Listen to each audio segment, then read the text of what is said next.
Hey everyone, welcome to CBS Suite for Telemetry. I'll paste the agenda in the chat again.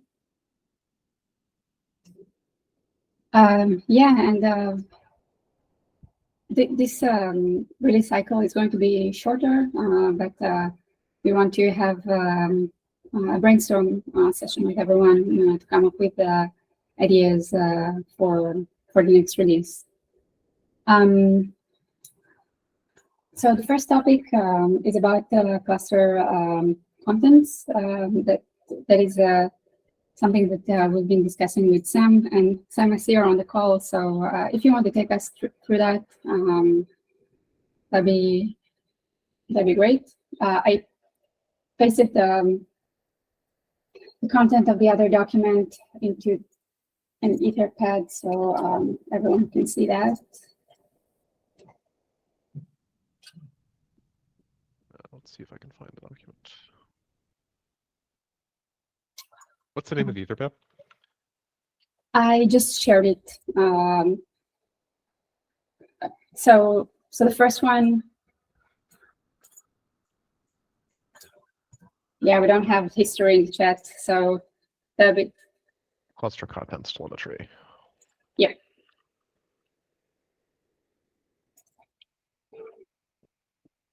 Yeah, that's the first one, and we have. Okay, right.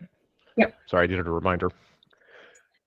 No okay, so the basic concept here is we would like theoretically to do something like deduplication or tiering, things of this nature. There are already existing sort of proto-implementations of these things, but one of the challenges we've been running into is it's difficult to make good decisions about the heuristics we're going to use for doing these things without knowing much of anything about the average store contents of different kinds of clusters. So for instance, what broadly speaking does a cloud RBD deployment look like? What broadly speaking does an RGW deployment look like? And how much do they vary between users? Like, is there how much commonality is there? Especially for RGW users, we're interested in object size distribution. So to that end, it would be interesting to have a telemetry channel and tool which crawls a user's cluster and generates a kind of a digest of its contents. Exactly what goes into this, I think, is a matter of some discussion, but some obvious things would be object size distribution, information about blue store fragmentation, and for deduplication, we'd be interested in sampling the object set and predicting what kind of deduplication ratio we can get for different fingerprinting algorithms and target chunk sizes. So I think the workload here is essentially step one would be create a tool that uses the Libretto's library to crawl a target pool or a target cluster, one or the other, and generate this and provide a sort of a plugin framework for generating these derived parameters from the pool. And step two would be creating a way to report this up through telemetry.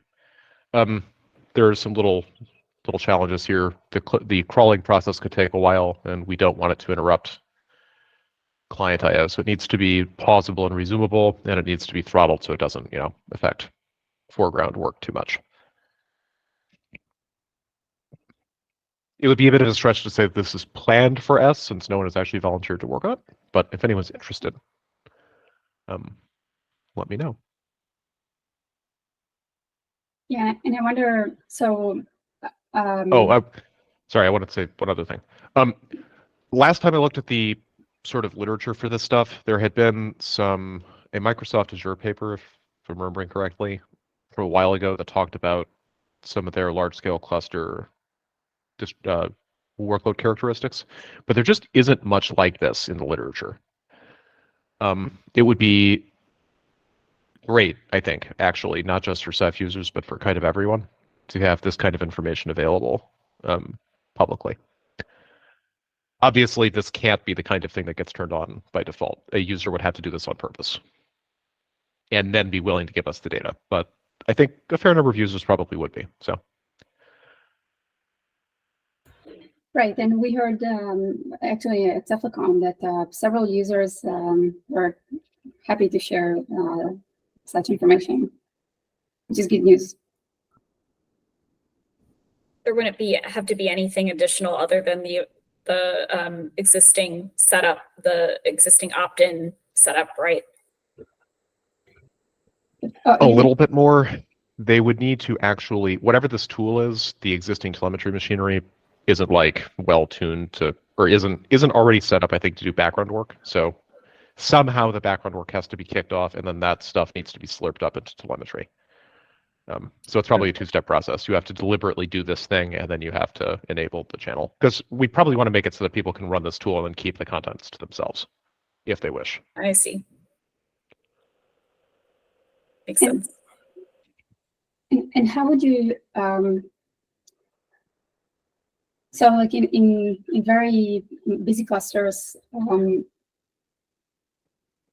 would need to understand the overhead on performance. So like you said, it should be, we should be able to pause and resume that. But I mean, I think you probably give it a pool to use as its metadata dump so that it can record in a different Rados pool its progress. As far as the overhead part, I'm actually not too fussed about it. I think if we just give it the ability, like as a version 0, if we just give it the ability to have a static throttle or the number of objects and or bytes per second it's willing to process, then users can set that as low as they need to. We can get smarter later, especially with mclock client profiles, but I don't think that needs to be done immediately. okay.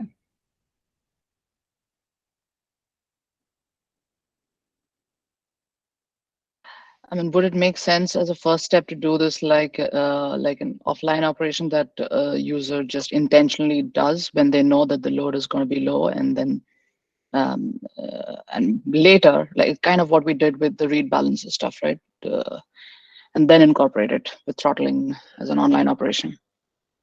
I mean, I don't think there's much of a difference. The throttling part is like really, really simple. It's just the loop counts how much it's done recently and sleeps every so often. That's not, I don't think, all that difficult. And I think a user's going to have to kick this off. Something like Rook could build this in as a background tool that it just spins up its own little pod to do.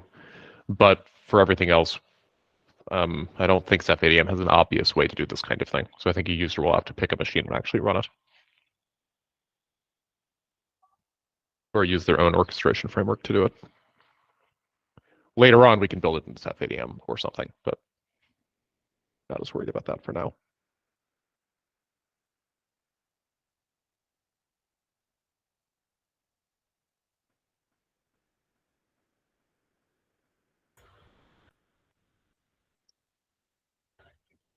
Thanks, Sam, for taking us through that.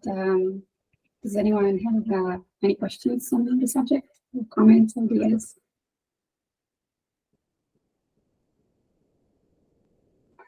Yeah, just I think in terms of getting people to work on it, I think it. I know there's already plans for this, but defining what exactly needs to happen and just expanding on the high level idea will help just kind of get the scope of everything. But I know that's already implied.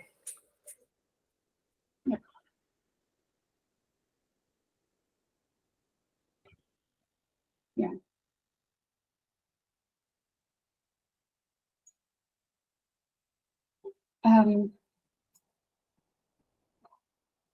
Okay, so I guess we can move to the next topic. I see that I don't know if Nizam, you added the thoughts on exposing some metrics for dashboard, or I'm not sure who added that, but I'll be happy to jump to that since we have you in the call. Yep, I added that, and we can discuss whenever we start discussing that. Sure. Yeah, so I know this subject we've been talking about it, like about this idea, and are there any specific metrics that you have in mind to collect? Mostly what we are looking is, right, so the pages that the user is visiting. So like what we want to identify is like the most visited page in the dashboard, and probably something like that, that we can identify those areas in the dashboard, and mostly and probably we could try to put more focus on those sections in the dashboard. So that's what we are trying to do, but I don't think there is any metrics in place for this. I don't think there is any groundwork for this one at all in the dashboard. So this is like I'm just starting the discussion right now. Probably we could maybe sometime around we could catch it up, actually start thinking about the implementation at some point. I don't know if this is valid from a telemetry from your work perspective, but yeah, just wanted to get some insights here. Yeah. So basically, there are two general rules. If we can collect that, I mean, if there's if the information exists somewhere and we can collect, it's great. And then we need to make sure that there are no sensitive information there. So, for example, if you want to get some, a broader sense of what features of the dashboard user actually uses, we need to make sure that however you choose to define that. So, for example, if it's a URL or any path that represents the feature, we need to make sure that it is sanitized and that it does not have any revealing information about the user, any keys or whatever that can be considered sensitive information. Okay, yeah, makes sense. Yeah, from generally speaking, from the dashboard perspective, or at least on the URLs, right? We don't pass any sensitive information there when we are calling some API request or something like that, apart from the the auth request that we are doing. But that won't be telemetrized anyway. So yeah. But on the other pages, I think most of the time we are good from the sanity perspective. Yeah. So what would be like how would that look like? Would you have like would you just have a list of whenever the user accessed a certain feature? Like do you keep any track of that currently? No. Or Not at all. We don't keep any track at all. So if we do, we need to do it from we need to do it and store it on the manager itself, right? And that way you guys can consume it. That's how the implementation is, right? I'm assuming this. Yeah. Okay. Okay. Yeah. Yeah. So far, sorry. Go ahead. Yeah. So far, we don't have anything like that in place. Maybe that's something we have to do from our side, and then that should be exported to the telemetry, right? Yeah. Okay.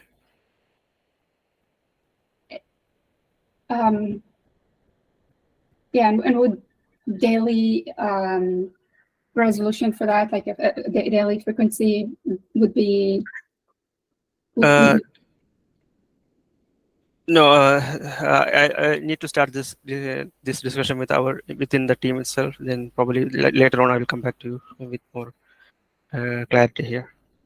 Okay, yeah. What I'm saying is that the reports that we sent usually they're sent on a daily frequency. Oh, okay. Yeah, so we need to build it. So if you're tracking it all the time, and you keep it, you need to keep it in some database that we can, pull the stats from, because we will be looking for that when we compile the report, which is once a day. So So if we just have a snapshot of what's happening at a specific point in time, it's probably not what you want. You probably want to have some time series data or data that represents the the delta from the last time that we pulled that information, which is usually once a day. So Okay. And when this data is shown in the telemetry, right, does that get deleted after it's shown in the telemetry, or that data is persisting in the manager? oh, so we don't keep it anywhere in telemetry. So we just yeah, that's what I meant. Like we take whatever exists when we compile the report, and then we send the report. It's not persistent. It's we don't store it anywhere. We send it to the backend, and we have it in the backend. But the user cannot access whatever they sent, on the cluster side. Okay. Yeah, so that's it. It's an important thing to pay attention to when you design the. Yeah. Yeah. Yeah. When I started, thinking about this, I will get in touch with you to, understand this bit more. Sure. Yeah. Yeah.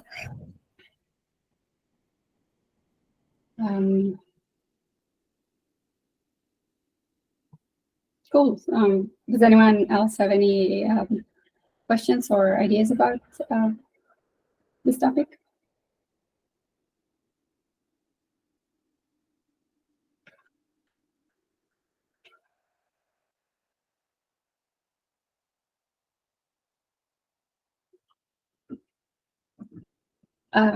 Okay, so I guess we can go back to the second item on the list.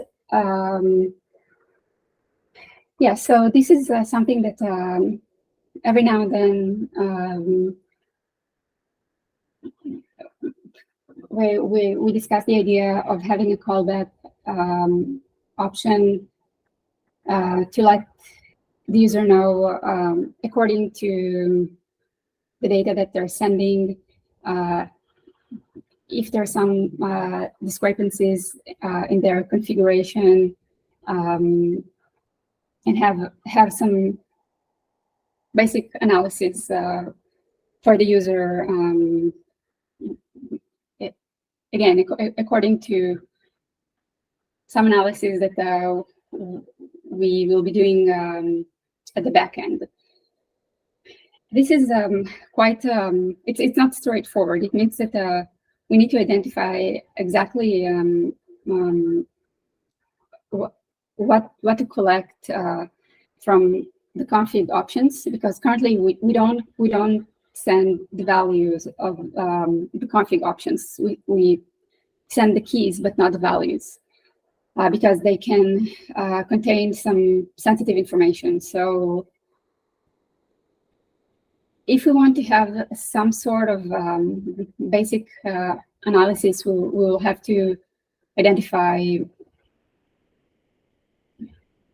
what's considered right, which is, I guess, not simple. We briefly discussed that on Ceph.con, and I don't know if there were parallel projects that try to identify the correct configuration in a cluster. Does anyone know if anyone worked on that in the past or even currently?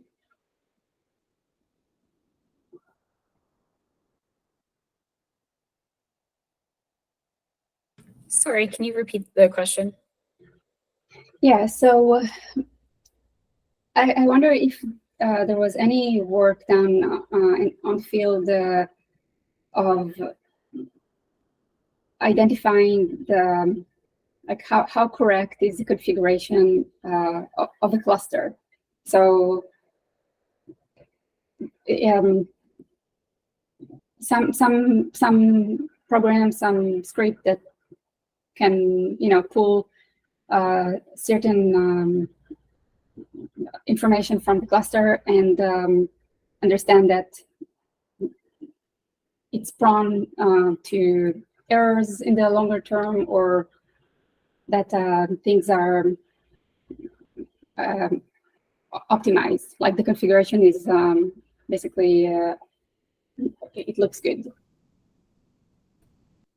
Okay, I understand. Yeah, I'm not sure. I don't think there's, or I mean, to my knowledge, there's not any script like that. But I don't know if anybody else knows, but I get the concept behind it. So by configuration here, you mean Ceph configuration, Yorit, or like just like system level configuration? Yeah, that's a very good question. I think we should start with Ceph, but I think as far as users are concerned, they would love us to analyze whatever is possible. Right, because some effort had gone in the past to like identified mismatched MTU sizes and things like that, which we know are known to cause issues in a Ceph cluster. But then, yeah, that's not a Ceph configuration, and so that's what the motivation behind my question was. Yeah, so I think it goes back to the subject of simplifying the user experience. When sometimes people say that it is difficult to onboard to Ceph, so they would like to have some virtual assistant that tells them, oh, you have this number of OSDs and that number of monitors, or tools or PGs, or that config option. Maybe you should consider doing this and that, or everything looks good. So when we go back to telemetry, we do collect certain we collect certain fields and information from the cluster. So if we identify what that assistant would need in order to give a review of that configuration of the cluster, we can collect these fields as well, or make sure that we already have them, and have a callback option to the user and let them know, oh, you need to do this and that, or anything that we need to notify them.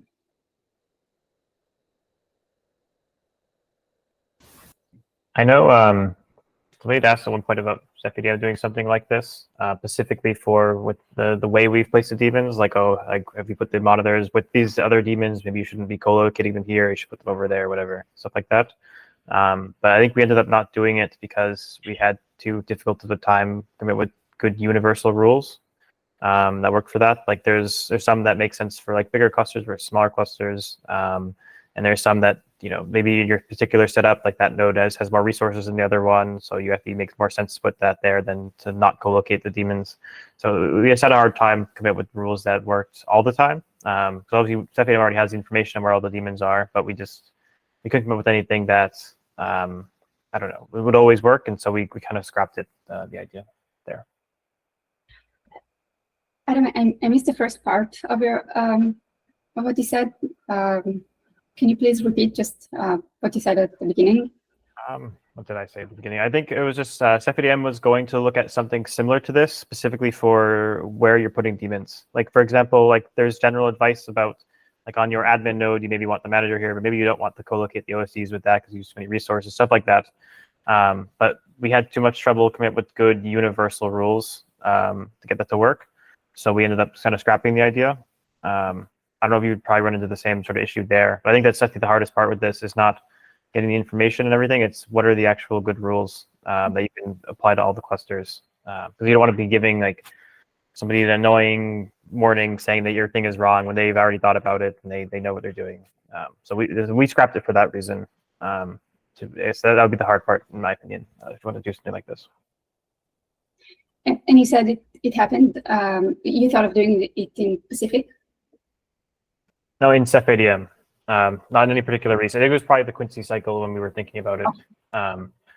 But when we did it wasn't the important bit. It was just that we decided not to do it just in general, just because I said it's just hard to come up with good rules that always apply to all the clusters. Because there's so many different ways you can configure things, and I think it's hard to keep track of like both the configuration of the daemons and the resources on each of the hosts and everything to actually decide what's good and what's bad. So I said we thought it was just too hard to do that in a nice universal way, and we thought it'd be too many people getting annoying warnings that don't actually apply to them unless we were really careful with the rules. And if we're that careful with the rules, how many people does it actually help? So we couldn't come up with a good balance or anything to do that. So we found it was pretty difficult to actually do something like this.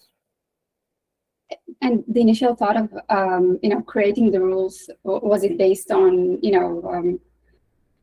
customer cases, experiences, or like how did you think of there's recommendations? So there's some like in our upstream docs, I think, recommendations on how you should configure your nodes. Also just from downstream people, like what they work with, what they've seen with customers, stuff like that. What worked. So it was a mismatch of general advice, but I guess that sort of factors into what I've been saying in overall, which is that there's not a lot of great, well-defined universal rules for doing this. So it's really hard in the end to sort of automate the checks around this stuff. Yep. Yeah, that's a good point. And this reminds me of Red Hat used to have this Insights product where you had rules, right, that would do kind of something similar. And it's a hard problem to solve, especially for upstream where people kind of know what they're doing mostly. But I mean, things that qualify in this category are like, okay, if you're running with an incredibly low min size, then this is where you should, stop doing it or something like that. But again, somebody may just come back saying that, hey, I know what I'm doing. So.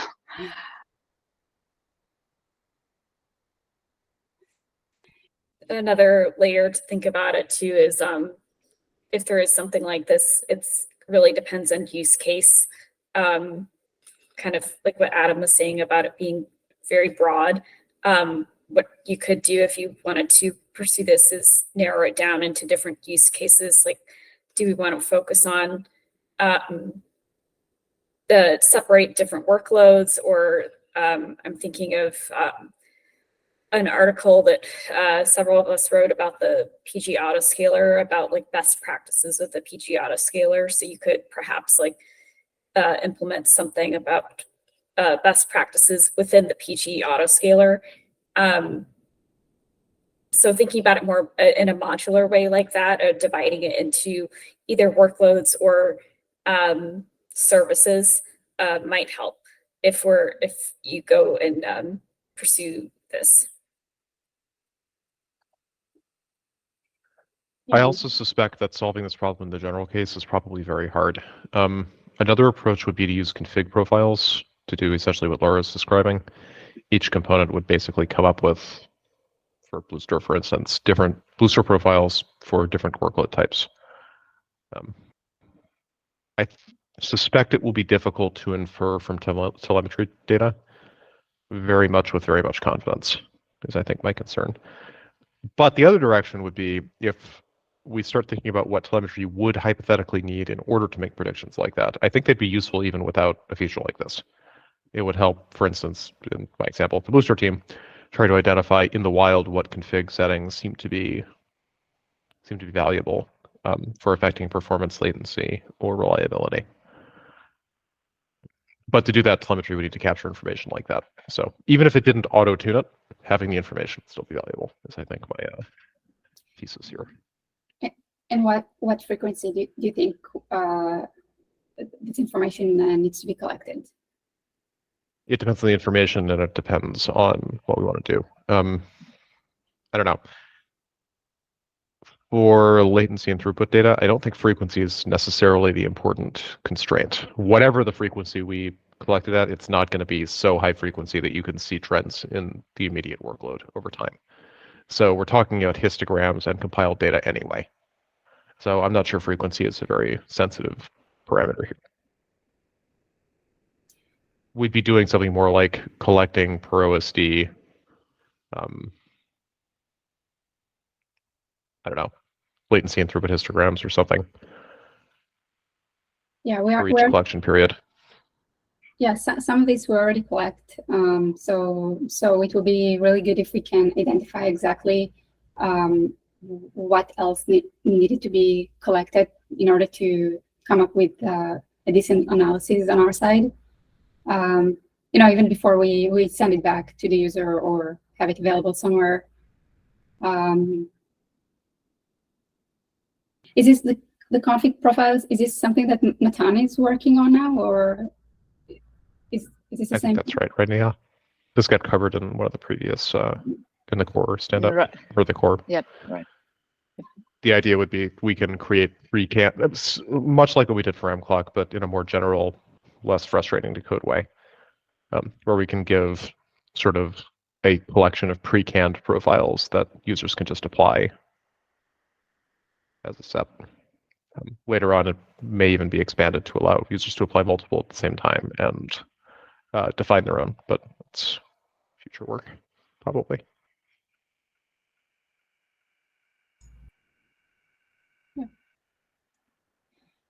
Yeah, so it's a good idea maybe to pick a use case for that. So not generally to look for one size fits all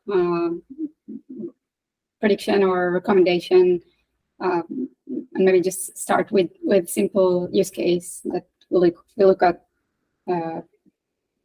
as a specific scenario, not necessarily everything. Yeah, and even if we could identify a one-size-fits-all config, it would just show up as the default, I think. It would just change the default. Right. So, and you mentioned the perf channel, right, Yarit? I think probably the first step should be to see, what kind of analysis we can do from the data that we are currently collecting. Yeah. How useful is it? And then make recommendations, or do we even have the ability to make a recommendation with the amount of data we have? I guess we should probably create a plan around that. Yeah. Yeah, I agree. And yes, and if if we identify any gaps, even though we do have already a lot of data, so just to make sure, for example, for BlueStore, if we need to collect config options, like the values of them, because we don't have them, and to see whether the data that we have in the perf counters, we can relate it to, when config options being off or on, or with a certain value, that can really give more observability to how the user actually uses that. Right, and that makes me curious. Do you guys have a rough idea of how many clusters are reporting perf data? It's in the hundreds. Last time I checked, I did not have it. I need to add it to the dashboard. But yeah, there are quite a few that report. Cool. Yeah, I was just wondering about what the sample space looks like. Yeah. What format would the callback data be in? Like, how would customers be hearing about these recommendations? So you're asking how will they be hearing about the recommendations? Yeah, like, will they get some kind of warning in the cluster, or what'll they see how will this recommendation come to them, essentially? Yeah, that's a very good question. That is also relates to another topic that we have about the tracking of crashes that happened in the cluster. So users want to know, oh, I'm reporting now telemetry, I'm sending my crashes. I want to see if it's being tracked somewhere. So in a sense, it's also calling back to the user. I think the right thing to do, because of all sorts of security issues, would be to have a dedicated space like we have now, the X-ray page for clusters in the public dashboard. But we do need to find a workaround that includes some sort of a secret that users can use in addition to the UID that is generated on their side. I am worried about a scenario that we have this available in the public dashboards. So if a user reports telemetry, they have their UID, they can go to the X-ray page with their UID there and see the entire dashboard for that specific cluster. But we should have an additional piece of information that only the user knows, that they can attach to that UID, and then they'll be able to see all the recommendations, predictions, warnings, tracked crashes, and all of that. I think the right thing to do, at least for a start, would be to have it available in the public dashboards. Does anyone have any thoughts on that?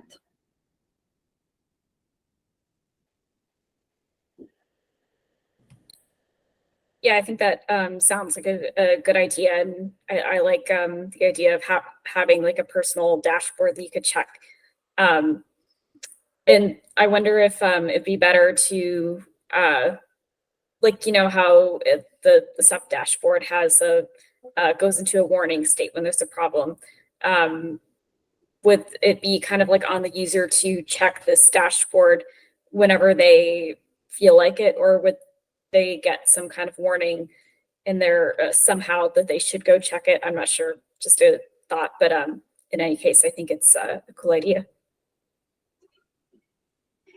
Yeah, so again, the thing is that we need to be careful when, but security-wise, when we want to send messages back to the cluster. Some users would be freaked out to just consider this idea. Some, I guess, wouldn't mind that much, but yeah, so it means that they do need to check that.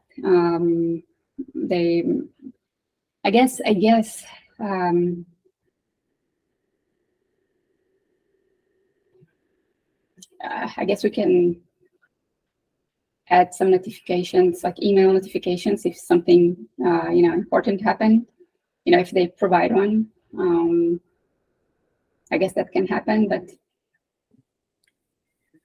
yeah, I don't think it matters one way or the other. I was just curious about how that would look like for the user, and I don't know if this is or do you know if Grafana supports two-factor authentication? I feel like we've talked about this before, so apologies if I'm rehashing something that's already been talked about. So we would need to know how they're signing in to Grafana, and basically, if we have some secret that they can add to that X-ray page, then it can be accessible. Again, I don't know if that's the best solution, and we can definitely consider how we can sign in with Grafana, but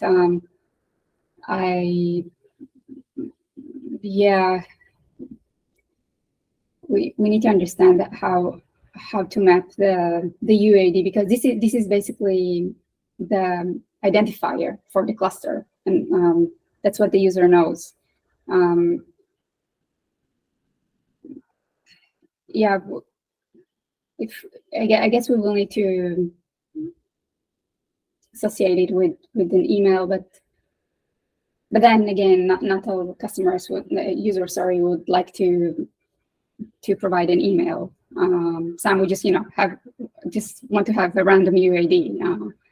I wonder if we could store some kind of secret in the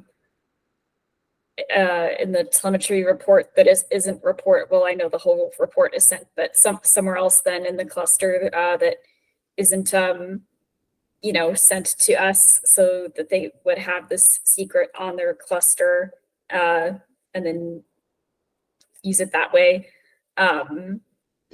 Yeah, I don't know. Yeah, so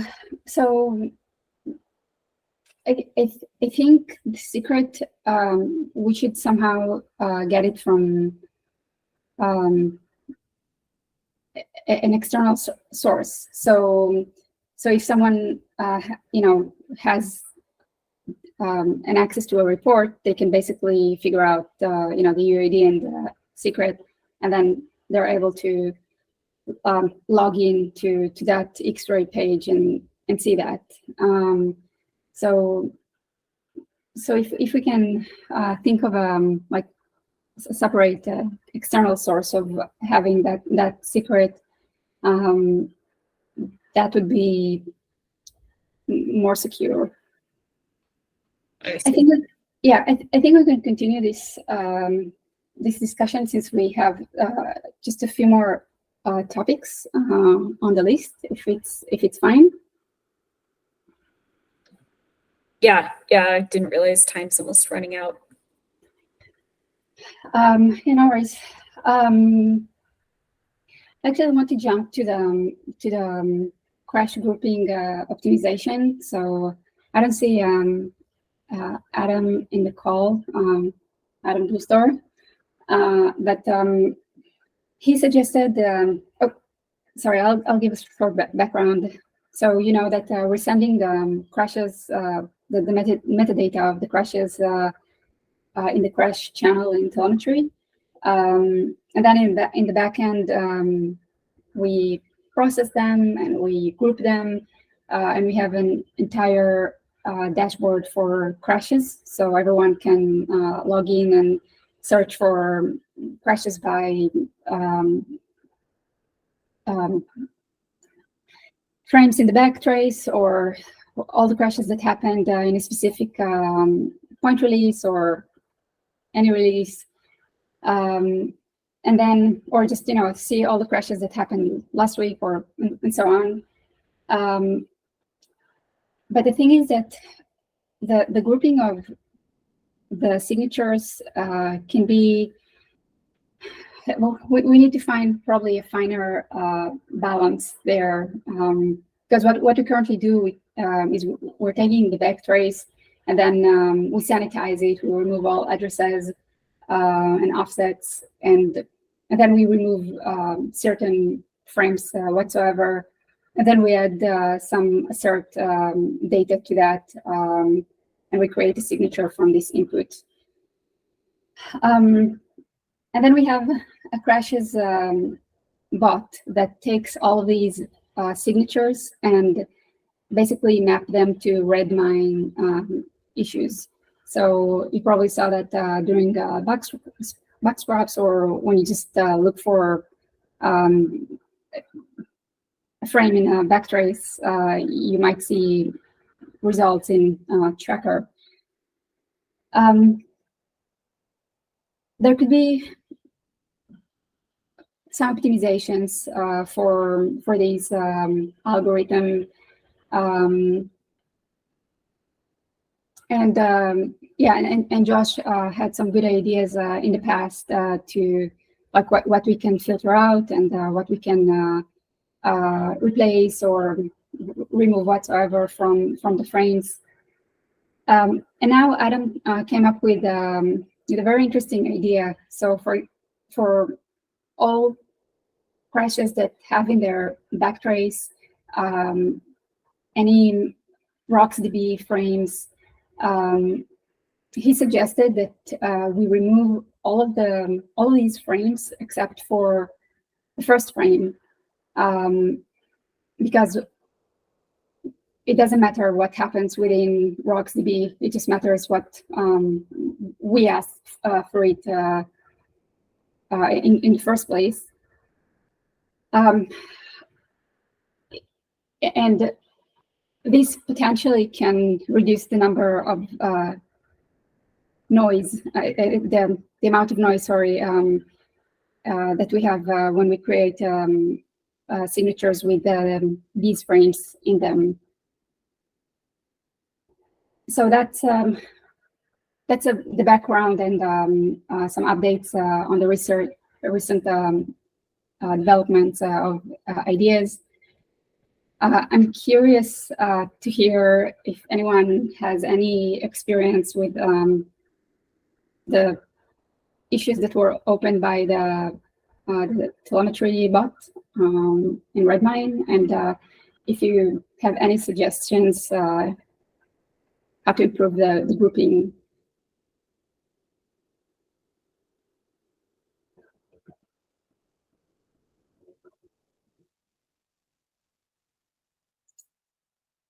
I've seen a couple of issues there.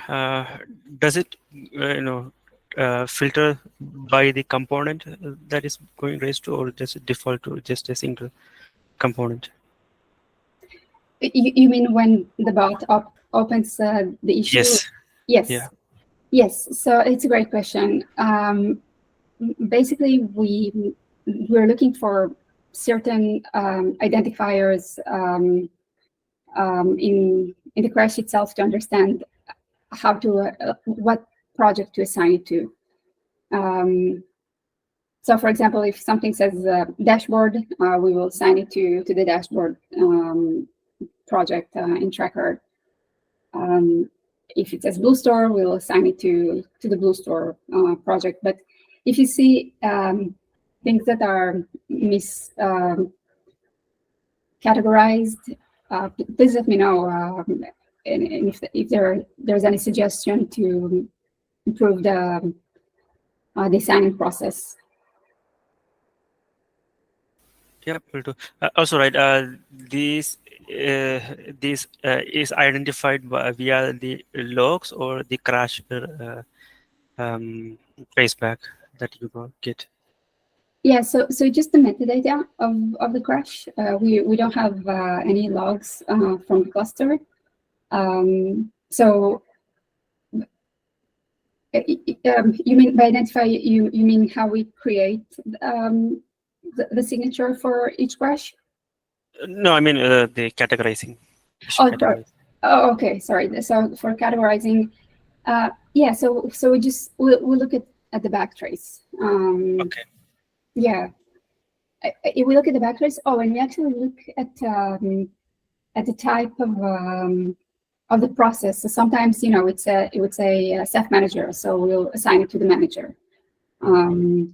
If it has specific or if it says somewhere in the backtrace SQLite, so we'll assign it to Patrick.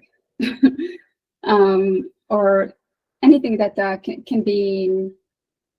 imply where it happened, or where it belongs. Okay.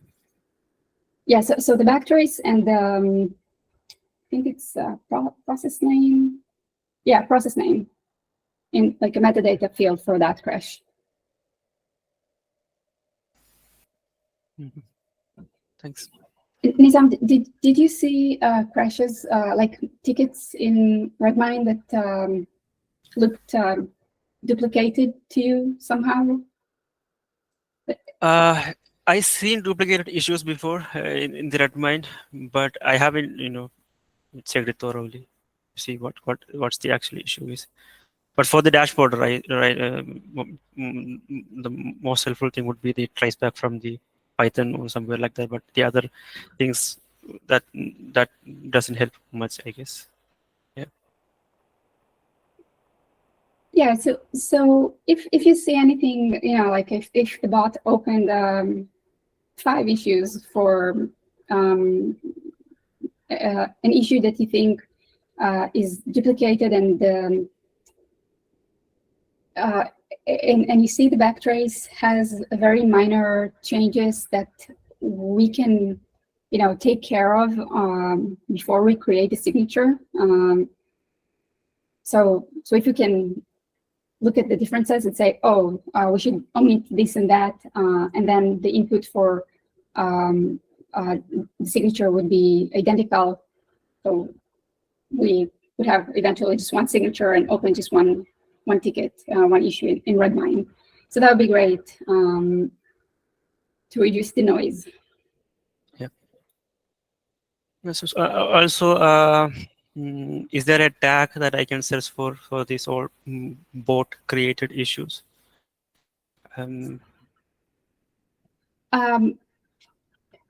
Is Tag or a custom query, something like that. Custom query for like signatures? No, the bugs created by telemetry bot. Oh, the bugs created. Yes, we have it in Tracker. There's a custom query there. You can filter for source telemetry. Yeah. Source telemetry. Okay. Yeah, and on Tracker you can see like so for example, if I go to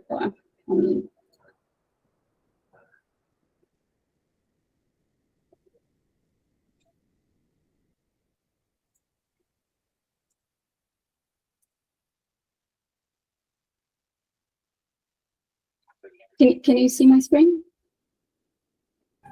Yeah. Cool. So if you go to a project, basically you have the custom queries here, like the crash queue and the crash triage. So you'll see all of the tracker that were created by the bot. Okay. Yeah, can see that. Thank you. Sure. Yeah, and if you want to see, for example, if you want to go to the dashboard itself, so there's a search page for all the crashes. So if you want to take a look, we have some new fields here. For example, for all the crashes that happened in Quincy, let's say in the last month, for example, you can filter out by that, and then you can see if it's mapped to a tracker here or not. And you can see, for example, certain crashes happened in, sorry, I'm forgetting that it's small sometimes.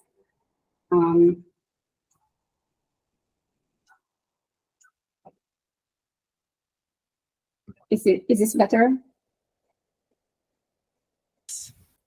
Okay, so you'll be able to see in that time frame how many crashes happened for that specific signature, how many clusters have seen this issue, and how many major versions are affected. You have a more detailed view of how many minors versions are affected, the daemons that this crash happened in, and if there's a sort function.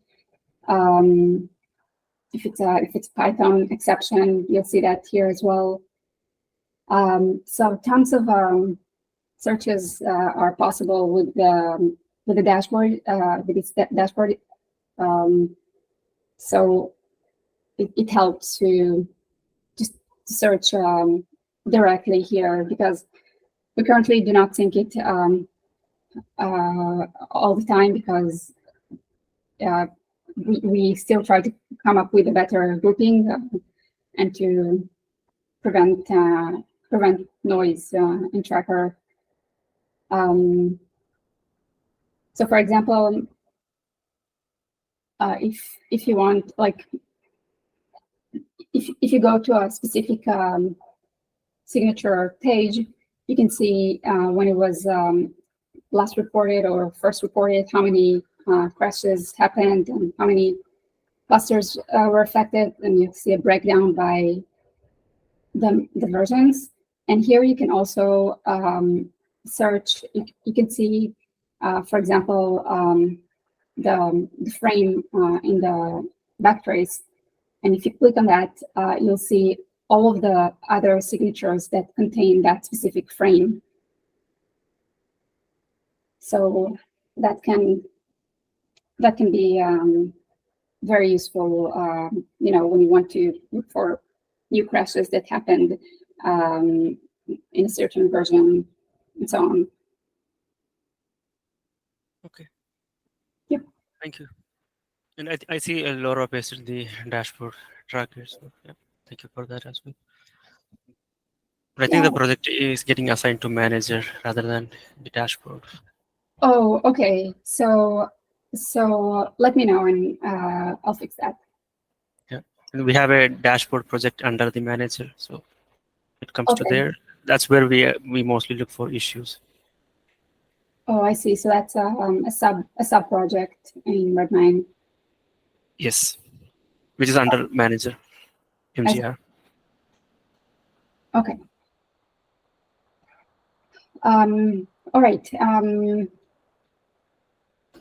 Yeah. Okay. So there are a couple of issues that. Actually, 3 issues. I guess. Well, kind of out of time, but just maybe one question. Curious to know about a newsletter from Telemetry. What would you think would be interesting to hear about from the project? I think definitely how many clusters are reporting like the RC or a new version, like kind of what we've been doing to answer that question we've had ourselves. That might be interesting. Yeah, that's a good idea, Laura. Yeah, so I already set up a dashboard for that. So basically, Yeah. that The SHA project, right? Yeah, exactly. So yeah, that this is something that we can definitely include, like in periodic newsletter, just to let the community know how we're doing. Are there any questions, or there are a couple of issues here, but I know we're over time.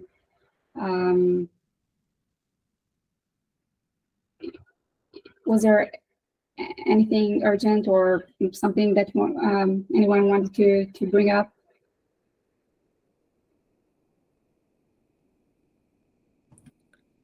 Nothing additional, just for the newsletter thing again. I think you had sent out some stuff previously about like the largest cluster that was reporting or something like that, something to do with the size or the total amount of data that we're reporting, the total size. And I always thought that was interesting. Awesome. Yeah, it's a good idea. We can have like a quarterly newsletter that lets the community know what we're seeing with telemetry during the last quarter or so. So that could be that's a very good idea. I think from one of the CLT, right? They are already sending out a newsletter for the Ceph in a whole by including all the components, and I think on quarterly they are sending out the newsletter. This is a good idea to include these telemetry items there as well. Sorry, Nizam, you were saying about the CLT newsletter for the weekly meetings? Not the weekly, but they announce some other Ceph newsletter or something like that some while ago, and I think they already sent out one some this thing once already in the community. I didn't receive any link, but I saw Zach, right, who's the document owner, so he was collecting the information and trying to send out this newsletter. Oh, okay. So, I can get in touch with him and ask about that. And yeah, it's a very good idea to include it there as well. Yep. Thanks for bringing this up.